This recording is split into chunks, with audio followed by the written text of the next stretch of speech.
Good morning. Welcome back to Garden Friends. I was thinking about containers because I've been planting seeds and I plant them in different kinds of containers, whatever I have really. And then I thought about the different containers that I've used for my succulents. I'm not a succulent expert. You get some and they're really easy to grow if they're in the right conditions. Mine are growing because, by accident, they've been put into the right condition. I've killed several.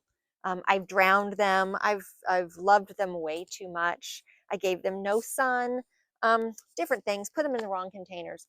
So I'm really fortunate that I have this collection back here. A lot of them are in more traditional succulent pots. This guy here, this here is a nice little pot. They have holes in the bottom for drainage, which is very important, especially if you're going to use them inside. I don't use them inside because I have nowhere to put them. I don't have anything next to a window that would support them. But let's say that you have this cool little pot like this, and you go, ooh, this would just look darling, on my table or outside somewhere with some succulents in it. Well, first thing you want to do is put holes in the bottom. That's why these are still alive. There's holes for drainage. Otherwise, you will drown them. They will rot. Succulents want a soil that's going to drain real easily. You can buy cactus soil. You can make it up yourself. They don't want a whole lot of compost. They don't want that really dense stuff that other seeds need for the moisture and for the nutrients. They live in a desert. I really can't mimic the conditions of a desert out here. It's Florida. It rains. It's humid. But I can help them along by not drowning them. So this little pot right here has some holes in the bottom. Now, this is one of my favorites. Hi, you bringing me your toy? Oh, thank you. Thank you. This is my favorite. Now, this is an antique lamp. Really wouldn't call it a lamp shade. It's one of those things that goes up against the ceiling, like a globe or a dome. And I believe it came from my great-grandmother's house. So I put some rocks in the bottom, just a few, so that I didn't have too much soil. I put in some dirt, and I put a few of these. I don't know. Oh, thank you again. I'm not sure exactly what they're called, but they do spread pretty easily because I started with 2 and now I've got quite a few of this particular one. He's my easiest to grow, I think. And I put some rocks around him just to make it pretty. As it spreads, I kind of move the rocks around. But again, the lampshades have holes in the bottom, like this one. This is something we just took off of our wall a while back, off the ceiling, and put this in it, and it spreads. It's looking a little shabby right now. It probably didn't like the cold. Most of them survived beautifully. That cold snap that we had over Christmas.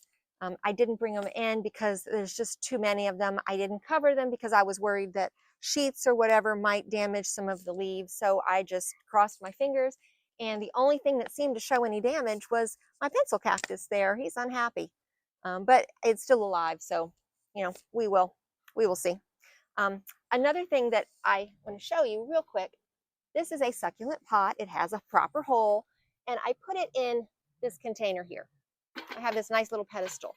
But I noticed that when I water it or when nature waters it, it fills with water and then it's sitting, and these were not as happy as I thought they should be. And then it dawned on me that it needed to be up out of the water, so I just put some rocks under there and I set it like so. And there it is. He's not sitting in the water. This is another little light fixture lamp globe. He has a hole, and I've put him in this. I'm not sure exactly what it was. I found it underneath kind of my uncle's house. And it could be from a chimney. It could be an old sewer pipe. I don't know. But he's round and he holds him like that.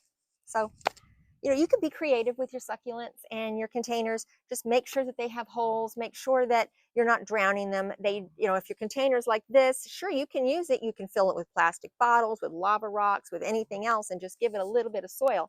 because they don't want very much. They do not have a deep root structure, except maybe my desert rose, which, well, he's got a weird root structure, and I won't try to transplant him without some expert advice.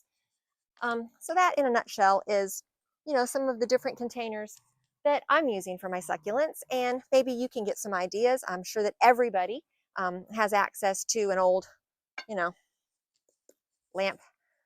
lampshade or lamp globe, whatever you want to call it, or you can go to the thrift store and pick one up pretty cheap. And they're interesting and they're nice and shallow, which is why I like them. So that's my advice for today. If you got anything out of it, like my video, send me some comments, show me what you're using, what kind of unique containers you're using for your succulents. And until next time, happy gardening.